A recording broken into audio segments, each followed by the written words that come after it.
नव्हे तर ईश्वरा माझे पुण्य पाप कर, पण मला एका मुलीचा बाप इतक्या सुंदर पद्धतीने मुलीबद्दल लिहिलेले दुर्दैवाने मला मुलगी नाहीये. रामचिमणे आणि कान्हा ज्यावेळेला प्रकाशित झालं त्यावेळेला मला भरून आलं होतं की त्या 4 मुली ज्या आहेत त्या मी दत्तक घेतलेल्या आहेत आणि अनेक दिवसांपासून काम करतो. त्या मुलीवर एक मी छोटी कविता लिहिली. रामचिमणे आपण तर बघालच. घरादारातल्या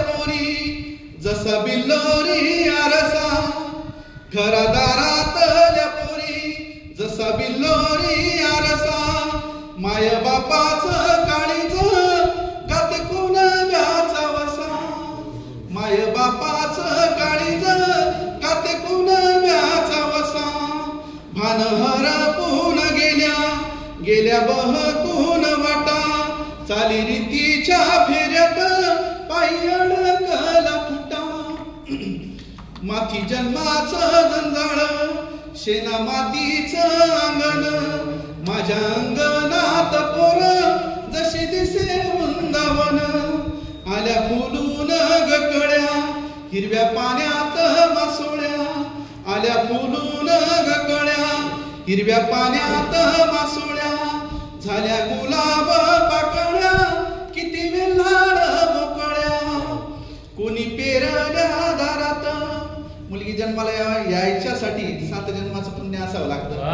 ती मुलगी अशी घरात आपोआप येत नाही, ती तोरण बांधून येते दरवाजाला.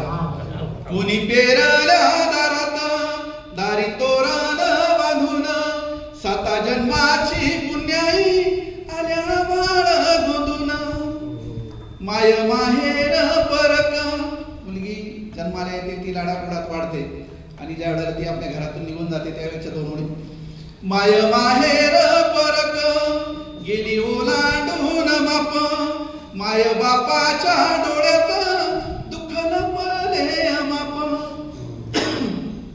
शेवटच्या 4 ओळी.